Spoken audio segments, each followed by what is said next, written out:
In our Pew Bibles, it's page 17. Genesis 12, 1 through 3.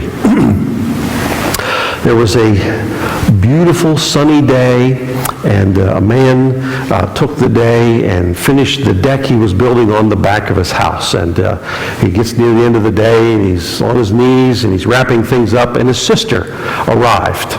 And she came and saw the deck and saw him, and she says, "Wow, you're an expert." And he was kind of, pleased, a little proud of himself, but he also knew he needed to be humble about it. And so he says, "Well, once you get started, it's kind of pretty easy." And his sister just looked at him strangely. And he thought, uh-oh, maybe she didn't say what I thought she said. Maybe I misunderstood her. And he said, "What did you say?" She said, "Wow, your neck is burnt."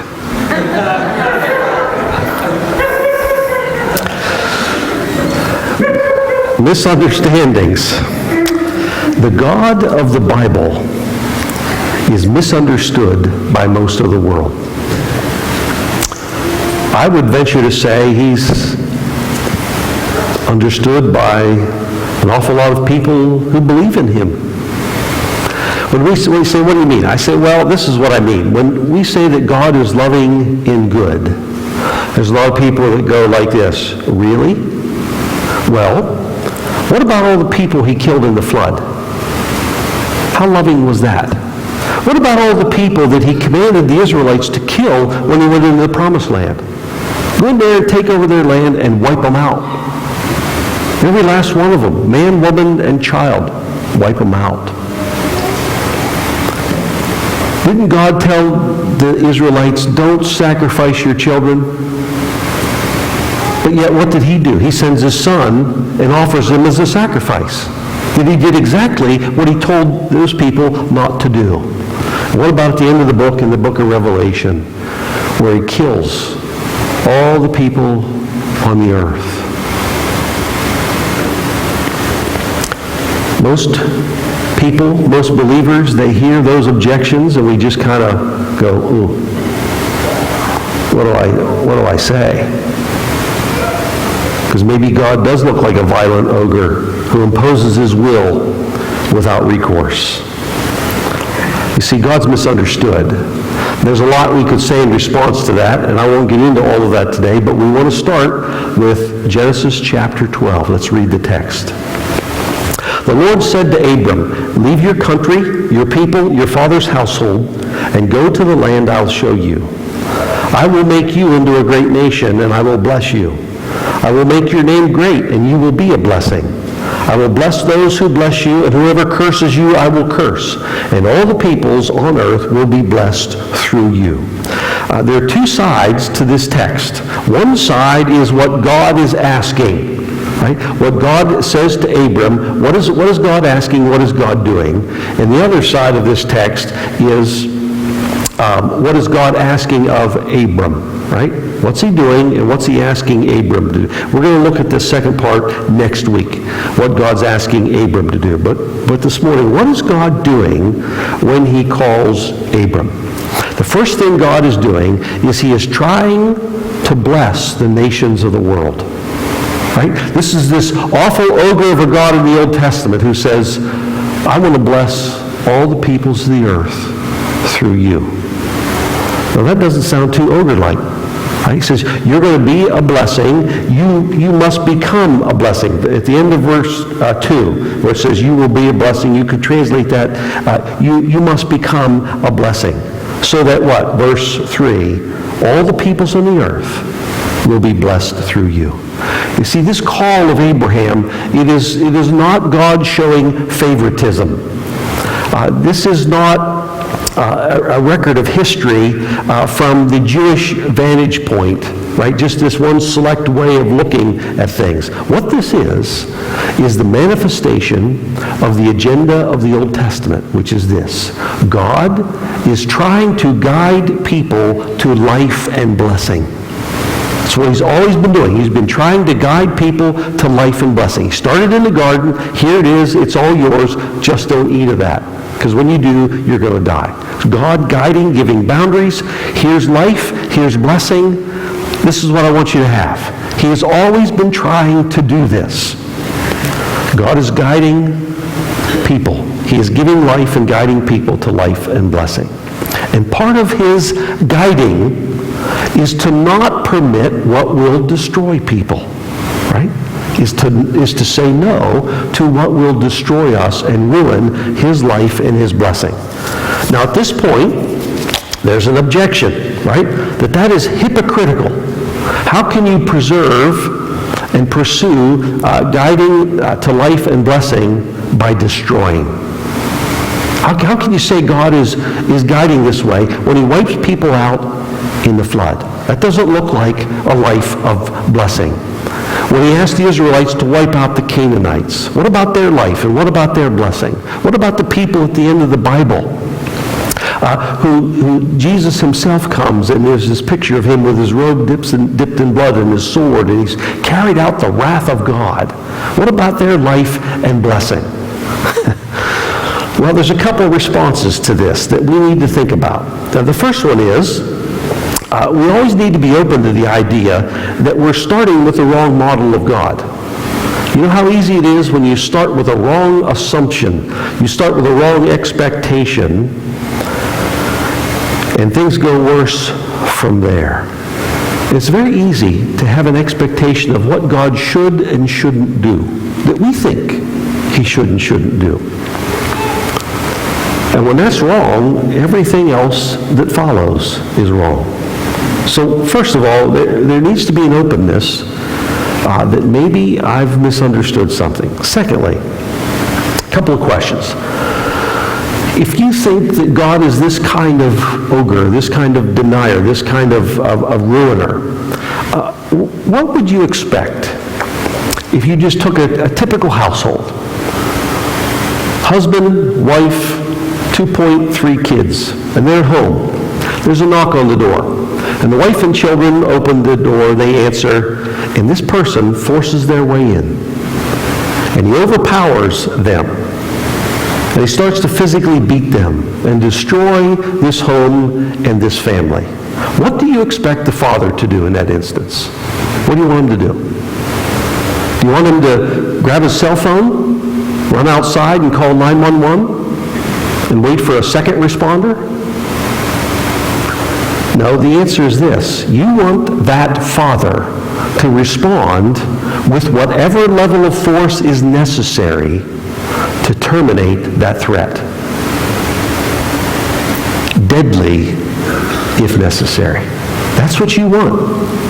If you're that wife, if you're their kids, that's what you want. If that's my daughter, my grandchildren, that's what I want. Respond. Stop what will destroy life and blessing. Do whatever you need to do. You know, Adam and Eve threatened to destroy the garden. And God said, I'm going to remove you. Cain threatened to destroy human freedom. And God said, I'm going to remove you. The people living in the days of Noah threatened to destroy the world.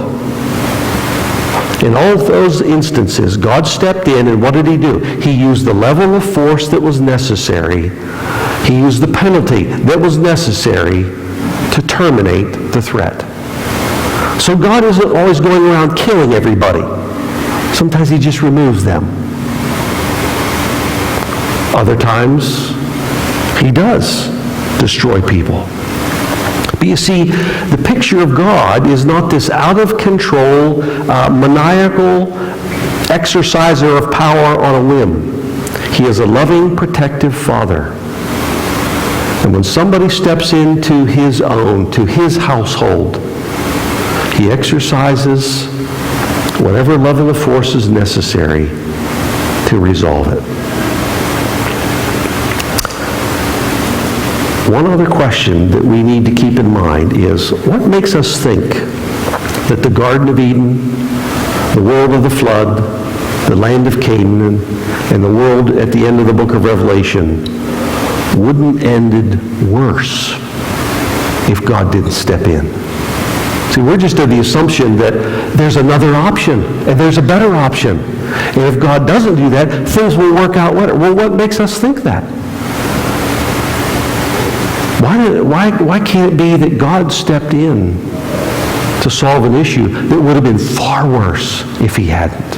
What would the world in the days of Noah have become if God doesn't stop it?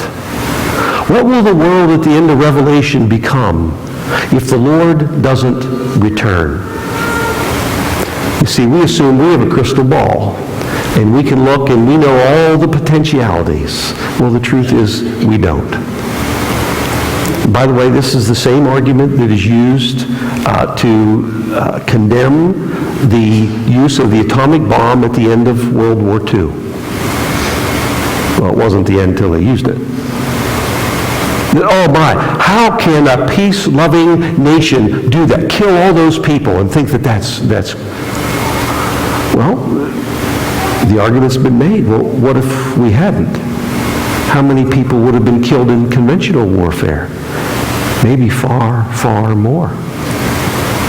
So before we're too quick to misunderstand and misjudge God, we need to step back a little bit and go, wait a minute.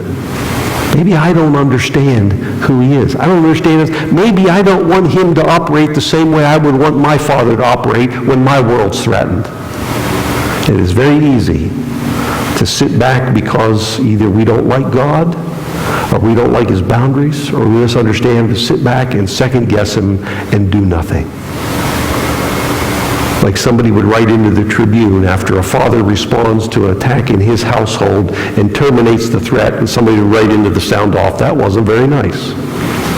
Well, it's pretty easy for you to exercise your pen when you don't have to exercise the sword. You see, in Genesis 12, 1 through 3, God is trying again. And I emphasize the word again. He is trying again to guide the world to life and blessing. He's working at it, and he's working at it. And people have rebelled and rejected. And he's trying again to guide to the world to life and blessing in his created design. And he's going to start with Abraham. Or Abram. His name will be changed later. That's God trying to guide the world. Abram, I want you to follow me, and I'm going to bless all the people on the earth through you. That's my intent. And you'll notice what else God is doing. He's taking the greater part and greater responsibility, right? It's not like Abram has to take all this on himself. No, he says, I want you to go where I'm going to show you, right? I'll show you. I'll make you into a great nation. I will bless you. I will make your name great. I will bless those who bless you and curse those who curse you. That is, I'll be a father who will protect and defend, right? That's what I'll do for you. And I'm going to bless all the peoples of the earth through you. God takes the greater part, right? He puts the responsibility on him. And I think it's at this point we've got two views of God. One is the God who says, you follow me and let me fulfill my promises in your life. You go the way I say, the way I invite you. Follow me into life and blessing, and I'll fulfill my promises. Versus the other view that says, God, I want you to come to me, and I want you to fulfill my wishes. You see, that view of God is the one that doesn't like the God of the Old Testament. Because the God of the Old Testament doesn't say, look, I'm not coming to fulfill your wishes. I want you to follow me. And I'll fulfill my promises. And we've got a world that would happily settle for having God fulfill their wishes and never knowing God fulfilling his promises. How sad is that? How self-centered is that? When we want God to come and fulfill our wishes, that's not the God of the Bible. That's not the God of Abram. And we just don't get him. We just do not understand him. He is a giving God. He is a blessing God. And he doesn't ask us to earn it. He asks us to trust him. See, Abraham doesn't have to earn any of this. What he has to do is trust God. Go where God shows him and follow. And God will take the greater part, And God will fulfill his promises. See, this is an entirely different view of God, isn't it? God guiding people, guiding the world, guiding us into life and blessing. And God taking the greater part to fulfill his promises.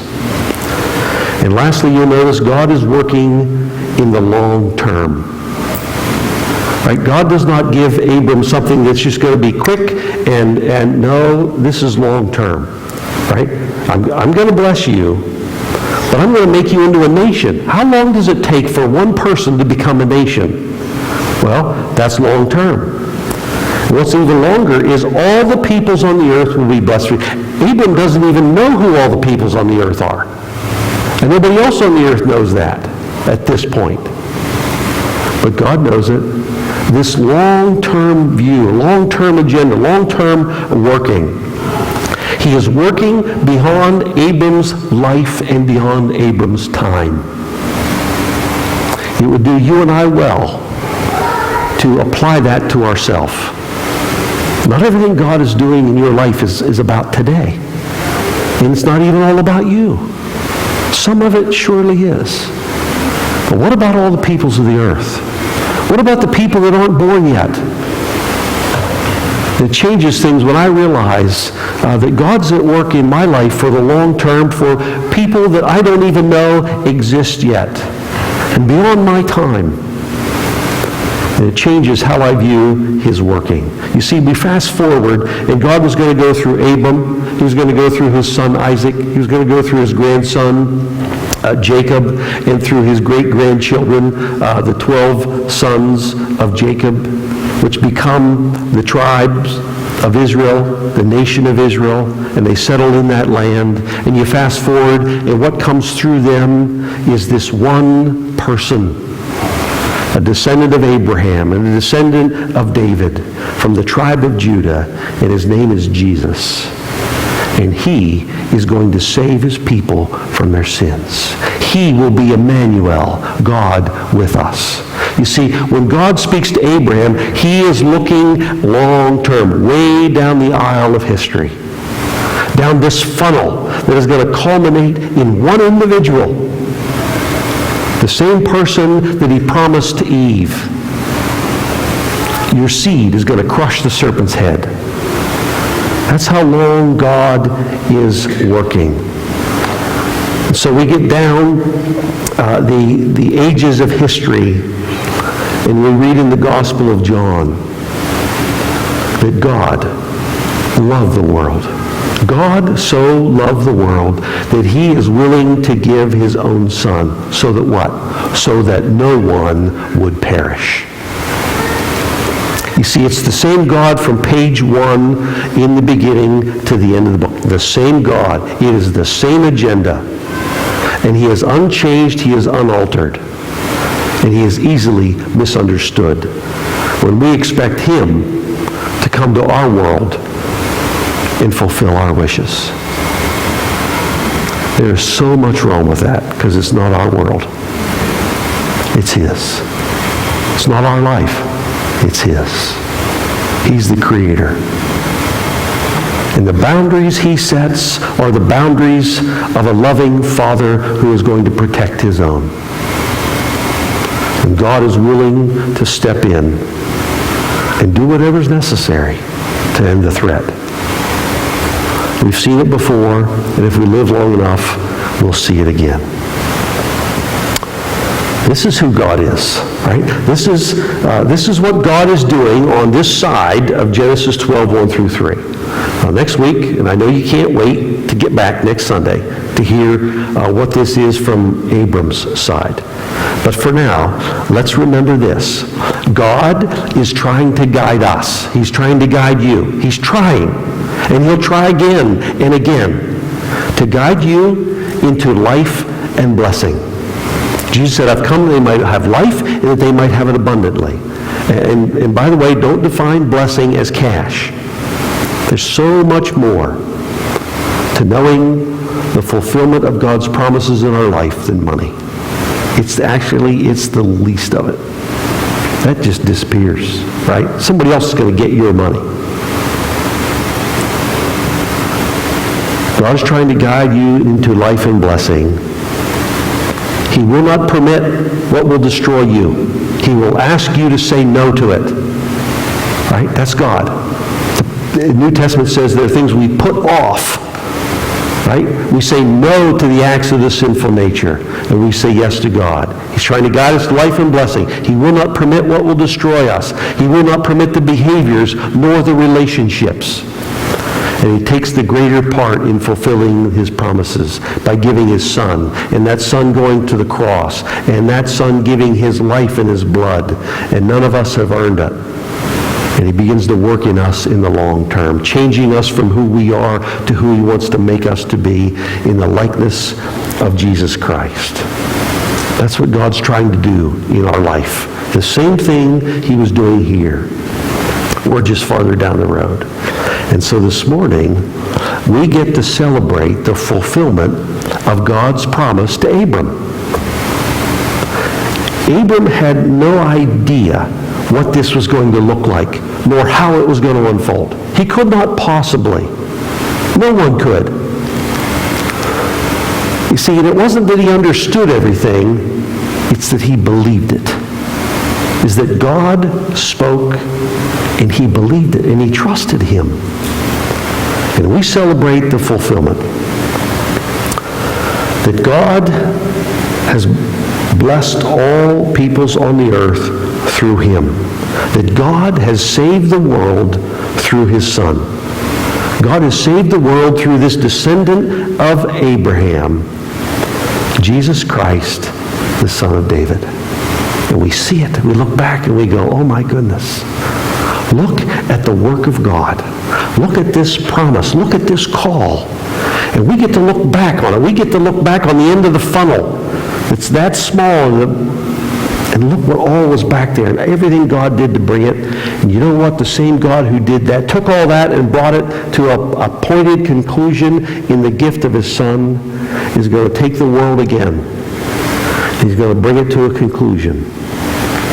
It's called the return of Jesus Christ. He's going to wrap it up all once more and fulfill all his promises. We get to celebrate all of that, which means you can trust God's word and work in your life. What God said to Abram, he fulfilled. God said, I will, he did it. See, this God is trustable. He is not this maniac God who on a whim just destroys everybody and everything. No. Very pointed, very planned, very structured, very intentional, very loving, very kind and good. Just like the Father who will stand and protect his own, who will say, no, not in my house, not under my watch. That's God. And that's the God we better want. That's the God we better love, because there is nobody else like him. Nobody else like him. This is who he is. Easily misunderstood. But when you talk to him, when you ask him, when you want to know him, when you want to seek and you want to find, you find out. This is who he is. Guiding you and I into life and blessing.